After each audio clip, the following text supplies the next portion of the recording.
Chapitre 22. Les prochaines décennies. 21.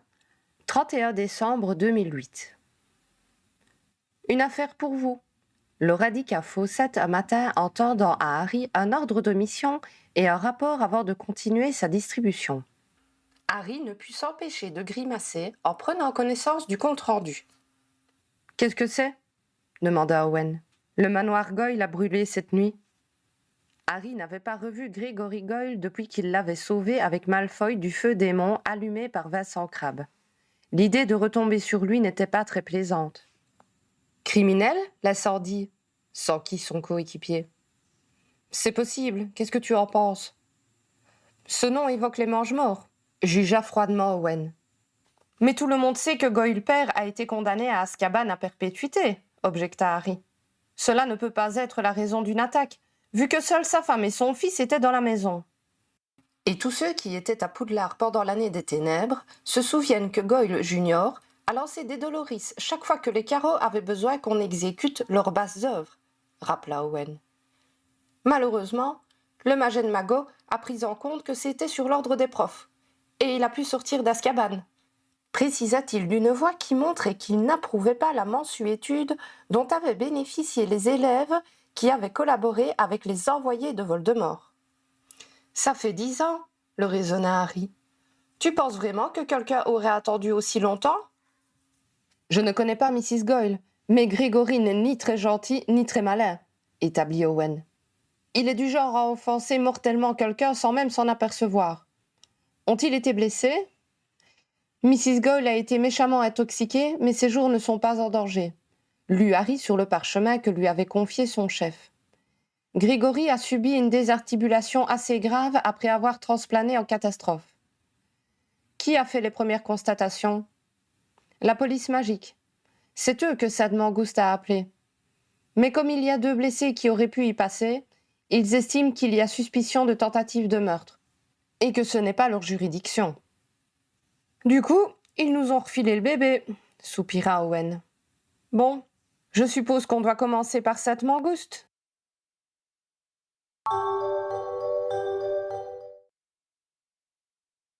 Mrs. Goyle n'était pas une belle femme, ni laide d'ailleurs. Elle était sans grâce, comme fanée. Ses yeux d'un bleu délavé passèrent sur Harry sans laisser paraître le moindre intérêt. Harry ne put déterminer si c'était une façon subtile de l'insulter en refusant de le reconnaître comme une célébrité, ou s'il la laissait réellement indifférente. Elle fixa Owen et déclara d'une voix monocorde quand il se présenta. « Oui, je connais votre famille. » Ce qui ne sembla pas enchanter le partenaire du survivant. Elle ne se reconnaissait pas d'ennemis. « Nous vivons très isolés depuis... » Elle laissa la phrase interrompue. « Depuis la fin de la guerre et l'emprisonnement de son mari, sans doute. »« De quoi vivez-vous » demanda Harry, qui savait que les biens des mange-morts condamnés avaient été confisqués par le ministère et avaient servi à dédommager ceux qui avaient perdu leur maison ou leur soutien de famille. Grégory travaille, c'est un bon garçon. Harry grimaça en entendant ces mots, qui auraient pu être énoncés par Molly. Oui, même dans les foyers mange-morts, on aimait ses parents, ses enfants et son hibou. C'était d'ailleurs une chose que Voldemort n'avait jamais comprise, et il s'était ainsi aliéné certains de ses fidèles. Les moidagues, du moins. Grégory Goyle était encore entouré de nombreux bandages, y compris sur le visage. Sa désarticulation avait été sévère et la senteur de l'essence de dictame flottait autour de lui. Ses yeux s'écarquillèrent quand ils tombèrent sur Harry. Il tenta de bouger, mais il était entravé par les pansements. Harry se demanda si ce mouvement spontané était davantage pour fuir ou pour attaquer. Les présentations furent inutiles, les 3 hommes ayant fréquenté Poudlard au même moment. Harry rentra donc directement dans le vif du sujet. Les aurores eurent du mal à comprendre les réponses données.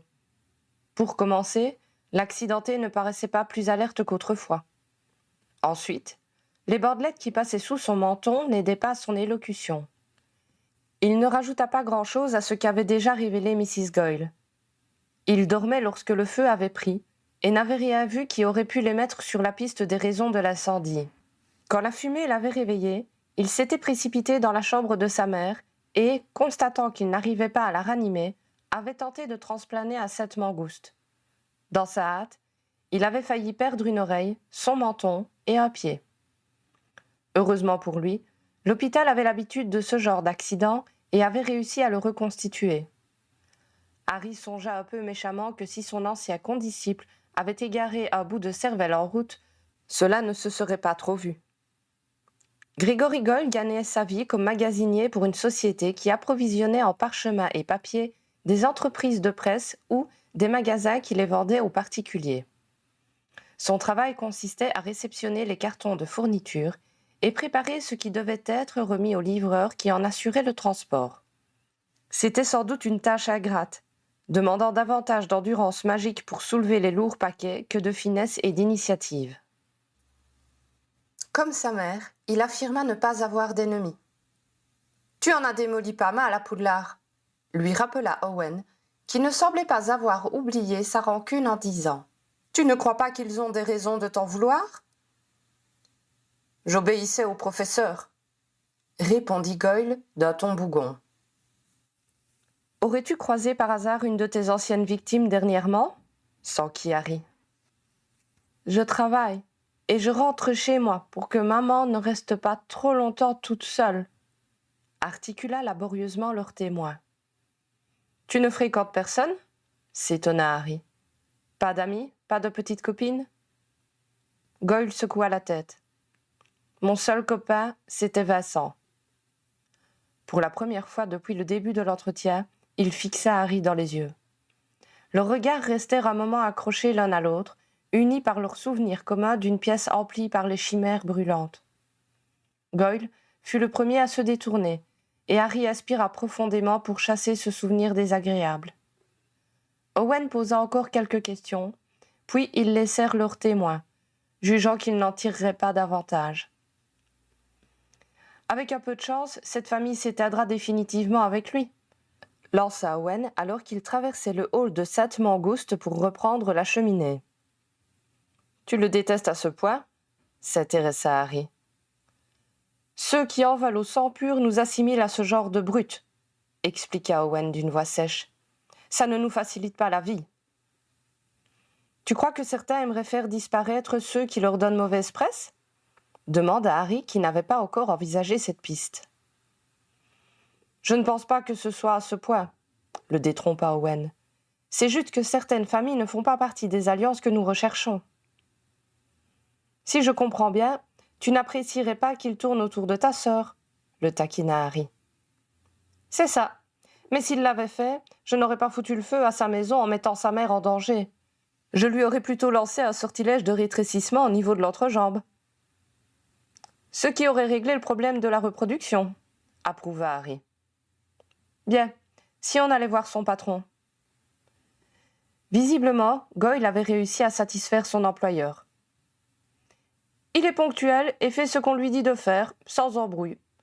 C'est exactement ce dont j'ai besoin pour ce poste-là. »« Rencontre-t-il beaucoup de monde ?» demanda Owen. « Seulement nos livreurs. » Ils n'étaient que 2 et travaillaient depuis plusieurs années dans la société. Goyle n'était manifestement pas bavard. Ni son patron, ni ses collègues ne savaient grand-chose de sa vie, et il ne semblait pas s'en soucier. Les 2 aurores repartirent sans avoir l'impression d'avoir avancé dans leur enquête. Avant de retourner au ministère, ils décidèrent d'aller voir le manoir Goyle. C'était une vieille bâtisse trapue et sans charme. Tout un côté du bâtiment était noirci, et ils purent constater que les murs de la partie intacte étaient lépreux et présentaient des fissures. Harry savait qu'il avait peu de chances de trouver des indices sur place car les policiers n'avaient rien repéré. Il restait effectivement peu à examiner du côté de la partie incendiée, à part un tas de décombres. Ils inspectèrent les pièces qui avaient échappé au sinistre. Ces dernières étaient meublées du strict minimum, et des zones plus foncées sur les murs et au sol témoignaient de la pauvreté de la famille, réduite à vendre tout ce qui avait une valeur quelconque. « Quel gâchis !» soupira Owen. « Dire qu'avant de rejoindre le Seigneur des Ténèbres, c'était une grande famille sorcière. »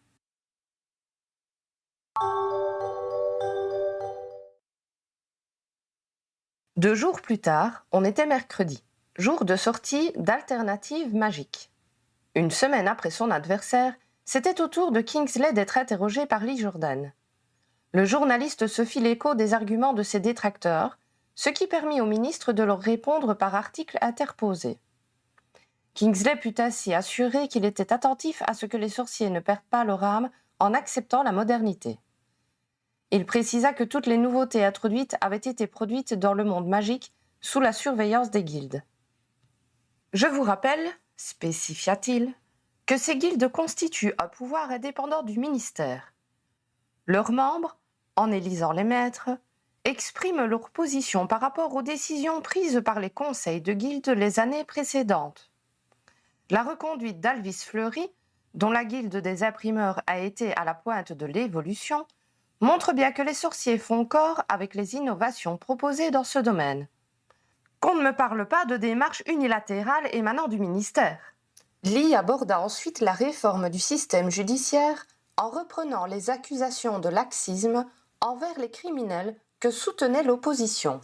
Contrairement à ce qui est clamé à tort et sans aucun fondement, assura Kingsley, le nombre de crimes, délits et usages de la magie noire est resté stable ces dernières années, et rien n'indique qu'il y ait davantage d'insécurité. Je sais que tout le monde a en tête l'incident du mois passé où des personnes supposées coupables ont été mises en liberté pour, selon la rumeur, des raisons purement procédurales. Outre que la réalité est dans cette affaire beaucoup plus nuancée qu'elle n'a été relatée dans la presse, les nouvelles procédures ont avant tout amené nos policiers et nos aurores à approfondir leurs recherches et développer des outils d'investigation bien plus efficaces. Donc, contrairement à ce qui est affirmé, le taux d'élucidation des crimes a augmenté, ce qui est le meilleur moyen de garantir la sécurité de tous et de punir plus sûrement les délinquants. En réponse à Lee qui lui demandait quel était son programme pour les 5 années à venir, Kingsley répondit « Continuer à donner davantage de justice et d'égalité à tous, tout en offrant aux sorciers la capacité de vivre avec leur temps. » « Vous croyez que ça suffira ?» s'inquiéta Harry lors du déjeuner suivant au terrier. Il est vrai que l'article de la semaine dernière a été très favorable à Berthold Hicks, reconnut Molly. D'après ce que j'ai entendu dans les différentes réunions de bienfaisance auxquelles j'ai participé ces jours-ci, ce qu'il a dit a été jugé très rassurant, même auprès de ceux qui ne sont pas opposés à toute idée de progrès. Il faut avouer que l'argumentation de Hicks sur les dangers du progrès et les valeurs sorcières est assez pertinente, commenta Ron en s'attirant les regards surpris de la plupart des membres de la famille. Interloqué, Harry se tourna vers Hermione, s'attendant à la voir exploser. Celle-ci ne parut cependant pas contrariée par cette affirmation, ni même étonnée. Ce n'était manifestement pas la première fois qu'elle entendait cet avis. « Que veux-tu dire, Ron ?» demanda-t-il, ne comprenant pas une telle volte-face. « J'ai moi-même encouragé certaines innovations et relancé la recherche, » précisa Ron. « Mais malgré tout, on discute beaucoup au Conseil de ce qui est souhaitable ou non de voir apparaître sur le marché. Nous veillons en particulier à ce que les produits aient tous un niveau élevé de qualité et de sécurité. Il y a tout un service du ministère qui s'occupe de poursuivre ceux qui échappent au contrôle des guildes et écoulent des objets défectueux ou dangereux, » ajouta Arthur. « Je sais que vous travaillez beaucoup avec la police magique, » compléta Harry. « Mais quel rapport avec les dangers du progrès ?»« C'est la façon de concevoir le commerce, » approfondit Ron. « Par exemple, les Moldus proposent à la vente une infinité de produits bon marché de piètre qualité, destinés à être rapidement usés puis remplacés. Nous n'acceptons pas ce genre de choses. Cela permettrait pourtant aux moins fortunés d'acquérir les objets de première nécessité à bas prix, affirma Audrey. Percy et sa petite amie n'étaient présents qu'occasionnellement le dimanche, mais il était clair que la jeune femme adorait passer du temps au milieu de la foisonnante tribu. Elle ne perdait pas une miette des discussions et des scènes qui se déroulaient autour d'elle, et, quand on pratiquait de la magie, elle avait le sourire émerveillé d'un enfant devant ses cadeaux de Noël. Son intervention dans la conversation attira l'attention de tous, et elle rougit légèrement de se trouver ainsi au centre de l'intérêt général. Mais ces produits ne valent rien et n'ont pas d'âme, lui opposa tranquillement Ron. Une table doit-elle avoir une âme? S'étonna la Moldue. Pourquoi pas? Rétorqua Ron. Les roses qui sont gravées sur les pieds de celle sur laquelle nous mangeons sont uniques. Je les reconnaîtrai partout. Moi, peu importe que ma table soit particulière, soutint Harry, venant au secours de la jeune femme. Ce dont j'ai besoin, c'est pouvoir poser des objets dessus. Et ça t'est égal de retrouver rigoureusement la même table chez tous les gens que tu connais? L'interrogea Ron. Harry haussa les épaules, mais Ginny affirma avec conviction. Je ne voudrais pas avoir les mêmes meubles ou les mêmes vêtements que tout le monde. Moi non plus, renchérit Fleur. La plupart de nos meubles ont été enchantés par mon père, confia-t-elle à Audrey. Ça leur donne beaucoup de personnalité. Audrey contempla la Française en se demandant manifestement s'il fallait prendre ses propos au pied de la lettre. Et il n'y a pas que les tables, poursuivit Ron. Il faut aussi penser à ceux qui les sculptent. Nos artisans sont fiers de ce qu'ils font. Quand on cherche à produire toujours plus en moins de temps, et au coût le plus bas, c'est au détriment du savoir-faire et de la touche personnelle des créateurs. Ce serait dommage, commenta Molly en caressant le bois du meuble sur lequel elle avait servi tant de repas. Voyant la maîtresse de maison écouter la conversation avec intérêt, Hermione prit le relais et alla chercher le plat suivant sur le poêle. Si j'avais du mal à joindre les deux bouts, s'entêta Harry, je préférerais avoir la même table que mon voisin que de ne pas en avoir du tout. Mais elle ne serait pas de la même qualité, et tu devrais la remplacer tous les 10 ans, rétorqua Ron. À terme, cela te coûterait plus cher et tes enfants n'en hériteraient pas. Peut-être qu'ils n'en voudront pas, répliqua Harry en regardant James et Albus qui se trouvaient plus loin avec les autres enfants et Lily sur les genoux de sa mère. Et qui te dit que je n'aurais pas envie de changer de modèle tous les 10 ans? Si elle est encore en bon état, rien ne t'empêche de la revendre et d'en racheter une autre avec l'argent que tu en tireras, remarqua Molly avec bon sens. Harry ne trouva rien à répliquer à cet argument. Mais si un autre pays décide de vendre en Angleterre des produits moins chers que les vôtres, comment pourrez-vous rester compétitif? Interrogea Audrey, qui prenait manifestement très au sérieux cette sévère remise en cause de la base de l'économie qu'elle avait toujours considérée comme évidente.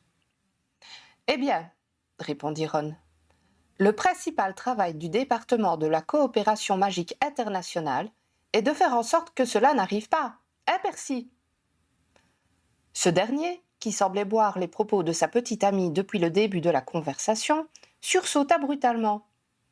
Harry réalisa qu'il ne les écoutait que d'une oreille distraite, trop occupé à admirer la belle Audrey que l'indignation économique rendait particulièrement jolie. Surprendre un Percy éperdu d'amour était assez déroutant. Ron eut une quête de tout qui devait cacher un éclat de rire. Le chef de département se reprit cependant assez rapidement et exposa. « Nous faisons des échanges entre les pays, bien entendu. Mais il y a des produits interdits, comme les tapis volants, ainsi que des règles fiscales pour réguler la concurrence. Par exemple, le mois dernier, nous avons endigué l'arrivée en masse de balais russes en leur appliquant une taxe. Mais c'est anticoncurrentiel. C'est contraire à l'intérêt des consommateurs, s'indigna Audrey. Mais les consommateurs sont aussi des travailleurs, lui rappela Georges. Du coup, ils s'y retrouvent. Sans compter que l'intérêt des consommateurs est également d'avoir de bons produits. Mais quelque part, je ne vois pas pourquoi on n'aurait pas la possibilité d'avoir un tapis volant ou d'acheter un balai de piètre qualité, défendit à son tour Angelina. On est assez grand pour décider ce qui est bon pour nous, non? Le problème, c'est que, quand tu fais ton choix, tu n'es pas forcément consciente de tout ce que cela implique, la corrigea Georges. Si on ouvrait notre marché, nous serions obligés de chambouler complètement nos manières de travailler, et pas en mieux. C'est votre opinion, nota Audrey. Peut-être que d'autres sorciers préféreraient un marché plus libre et des produits à meilleur prix. La popularité de X démontre bien que non, répliqua Hermione en souriant. Une fois de plus, Harry ouvrit de grands yeux. Que ses amis s'en remettent à X pour défendre leurs arguments était pour le moins déstabilisant. Mais les gens auraient davantage de biens, s'obstina Audrey. Dans un premier temps, les plus démunis pourraient faire davantage d'achats, ce qui est positif, convint Ron. Mais ensuite, alors même que les besoins des gens sont largement comblés, il faut les pousser à acheter encore pour que le système ne s'effondre pas. C'est absurde. De toute façon, notre organisation monétaire ne permet pas d'adopter ce genre d'économie, ajouta Bill. Comment ça? S'étonna Audrey. À l'heure actuelle, les principaux investisseurs sont les guildes ou des riches sorciers qui s'associent pour lancer un projet précis, lui expliqua Ron. Même si nous le voulions, cela ne suffirait pas pour mettre en place des moyens de fabrication propres à faire baisser significativement le prix des objets de consommation courante. Et vos banques? Interrogea la jeune Moldue. Nous n'en avons qu'une, tenue par les gobelins, exposa Bill. Or, ils n'ont pas tellement de liquidités à prêter. S'ils récupèrent toute l'épargne des sorciers, ils doivent avoir à leur disposition des sommes colossales, non? Supposa la jeune femme en fronçant les sourcils. Ils ne peuvent pas les investir, car elles restent dans les coffres, expliqua le briseur de sorts. Il fallut un moment à Audrey pour concevoir cette idée. Vous voulez dire que tout votre argent reste stocké dans la banque du chemin de traverse? Finit-elle par comprendre. Mais il doit y avoir des millions de livres dans ce bâtiment. Personne n'a essayé de le cambrioler? Si, Harry, Ron et Hermione, répondit Charlie en souriant à ce souvenir. Audrey posa un regard incrédule sur le trio. Merci d'éviter de rappeler cet épisode, grogna Ron. Cela ne facilite pas mes rapports avec les gobelins, et c'est assez gênant quand je représente la guilde. On n'était pas là pour voler de l'argent, juste un objet maléfique qu'il fallait absolument détruire, précisa Hermione. Et je peux vous assurer qu'ils savent garder leur or. Il y a plein de systèmes de sécurité magiques, sans compter les dragons. L'un d'eux vous a aidé à sortir, rappela Charlie d'une voix qui trahissait son admiration pour cette prouesse. Au fait, tu sais ce qu'est devenue cette pauvre bête? L'interrogea Hermione.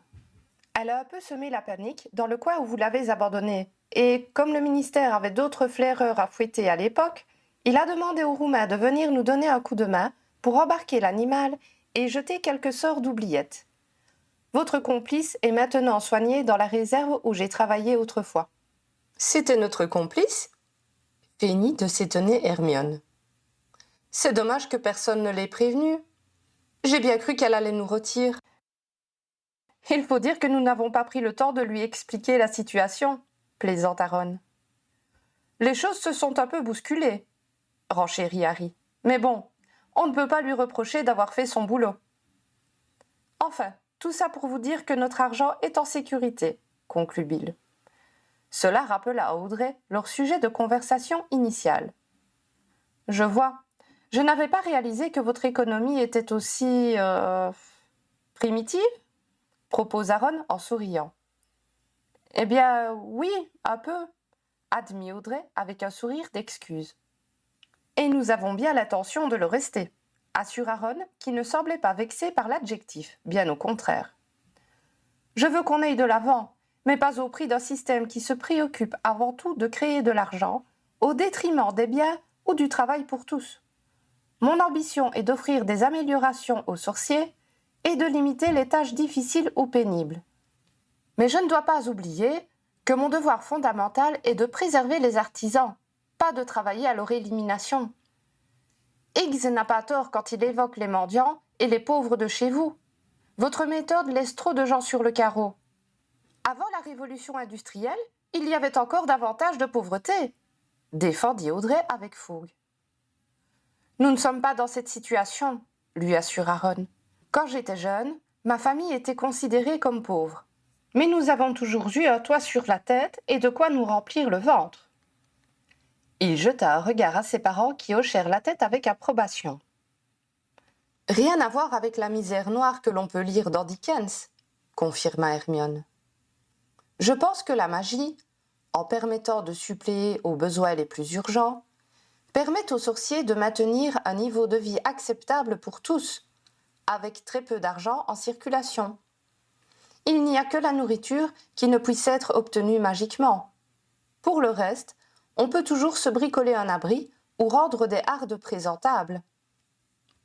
Nous ne laissons personne mourir de faim, revendiqua Molly.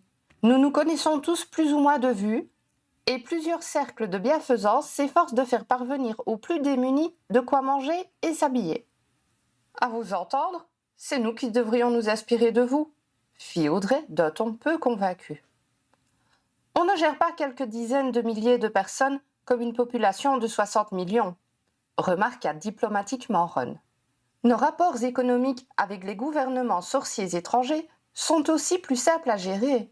Nous ne prétendons pas donner de leçons aux Moldus, mais nos différences justifient qu'on ne les copie pas aveuglément. Dis-moi, Ron, s'inquiéta Harry, tu ne vas pas voter pour X quand même. Toi et Hermione semblez complètement convaincus par ces arguments. Nous ne les découvrons pas réellement, assura Hermione. Pour nous, il a toujours été évident que le monde moldu doit être une source d'inspiration et non un modèle à adopter inconditionnellement. Mais nous étions tellement concentrés sur notre volonté de faire accepter l'idée de changement que nous n'avons pas communiqué sur les limites que nous entendions apporter à cette évolution. À ce propos, Audrey, ce que j'ai voulu dire tout à l'heure en évoquant la popularité de X, c'est que le débat politique actuel permet aux arguments d'être échangés et commentés par tous les sorciers. À condition d'avoir un support suffisamment responsable pour modérer le débat et le rendre riche et non uniquement polémique, précisa Ginny en souriant à sa belle-sœur en hommage indirect au lancement d'Altermag. C'était le but de l'opération, reconnut Hermione d'un ton satisfait. En tout cas, si Kingsley passe, il prendra davantage en compte les craintes qu'ont certains de perdre notre âme à trop vouloir évoluer. Il était conscient des enjeux avant, ajouta-t-elle, mais il en parlera davantage. Donc tu soutiens toujours King, conclut Harry rasséréné. Bien entendu, le rassura Ron. Pour commencer, en dehors de l'aspect économique, la vision que X a du monde sorcier est un peu trop étroite pour nous. Il faut que l'on continue à étendre nos avantages aux exclus du monde magique. Exactement, appuya Hermione, qui semblait ne pouvoir s'empêcher de réagir avec passion quand ce sujet était abordé. Il ne faut pas oublier que tout le monde ne bénéficie pas de notre actuelle prospérité. Les loups-garous, par exemple, vivent souvent dans une extrême pauvreté car personne ne veut d'eux. Les elfes sont encore une sous-population qui travaille dur pour un salaire inférieur à celui des sorciers, voire pas de salaire du tout. Sans compter ceux qui posent de réels problèmes d'intégration, comme les harpies, que nous avons cantonnés dans une sorte de réserve. Ou les vampires, dont le sort ressemble à celui des loups-garous, mais pour lesquels je ne vois pas de solution, car ils présentent un danger non négligeable pour nous, et pas uniquement une nuit par mois. Il reste encore beaucoup à faire.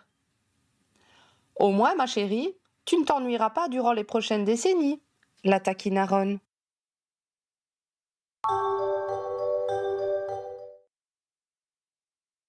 On était à une semaine de Noël, et la trêve des confiseurs interrompit temporairement la campagne politique. Harry prit quelques jours pour profiter de sa famille et apprécia ses jours de repos. Avant de partir en congé, il décida avec Owen de clore le dossier Goyle. Il n'avait aucun indice appuyant la thèse de l'incendie criminel et aucune piste à suivre.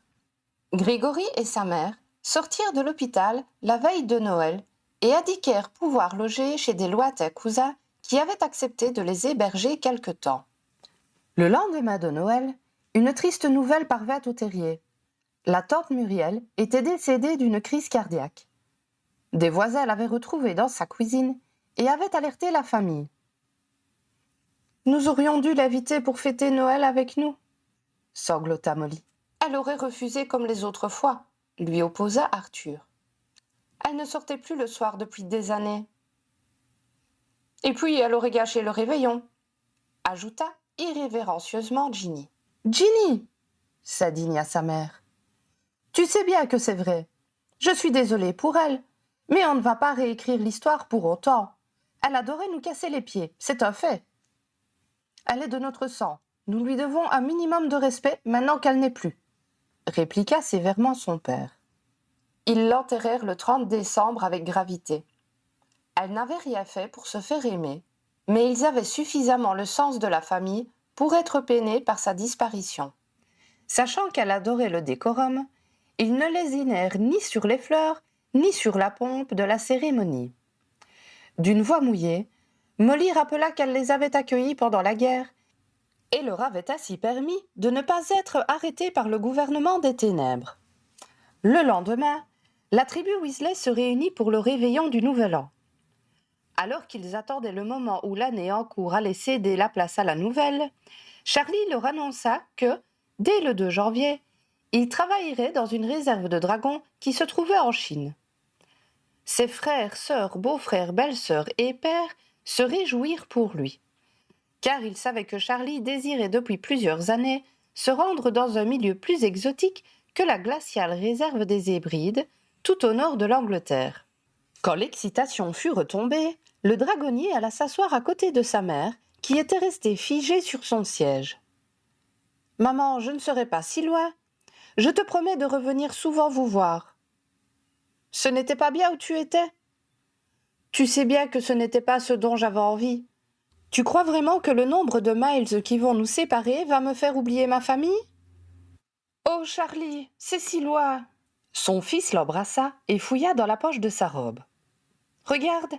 lui dit-il en lui montrant une liasse de parchemin rectangulaire.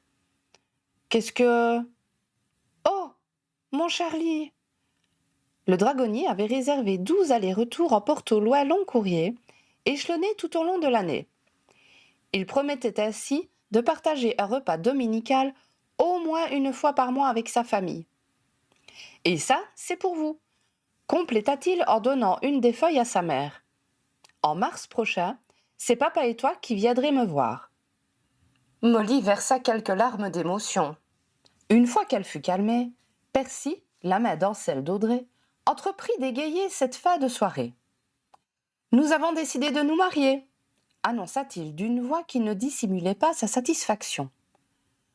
Tout le monde s'empressa d'exprimer sa joie au jeune couple, ce qui leur fit manquer les 12 coups de minuit.